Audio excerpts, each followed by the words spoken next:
আমাদের গ্রামের বাড়িতে কয়েকদিন আগে হয়েছিল মহোৎসব। সকালবেলা ৯:৪৫-এ এসেছিলেন কাকরাজিৎ মহাপ্রভু। আমরাও তাই সকাল সকাল স্নান করে রেডি হয়ে চলে এসেছি। পুচকে দুটোকেও স্নান করিয়েই নিয়ে এসেছি। মহাপ্রভু থাকবেন ১ ঘন্টা। আমার যেহেতু শ্বশুর মশাই মারা গেছেন, এখনো ১ বছর হয়নি, তাই আমি কিন্তু কোনো কিছুতেই পার্ট নিতে পারিনি। মা বলেছিল যে মহাপ্রভুর দর্শন পাওয়াটাও অনেক বড় ব্যাপার। এদিকে রান্না বান্না চলছে। আমাদের আজকে প্রায় ৩,০০০ মানুষের নিমন্ত্রণ রয়েছে।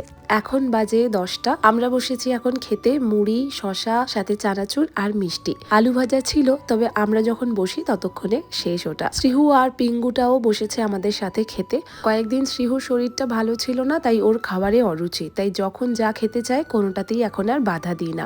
এদিকে বাজে এখন ১০:৪৫। মহাপ্রভুর বিদায়ের সময় হয়ে গিয়েছে। এখানে ৩টে স্কুলকেও নেমন্তন্ন করা হয়েছিল। বাচ্চারা আসতে শুরু করেছে।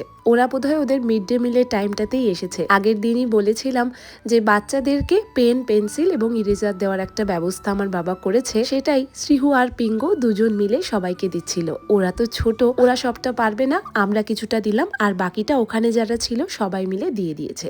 এছাড়াও নাতি হওয়ার খুশিতে বাবা গ্রামের বেশ অনেকজন বয়স্ক মানুষকে কম্বল দেওয়ার ব্যবস্থা করেছিল। এটাও শ্রীহু আর পিঙ্গুর হাত দিয়েই হলো। ওনারা যখন বাচ্চা দুটোকে আশীর্বাদ করছিলেন, খুব ভালো লাগছিল।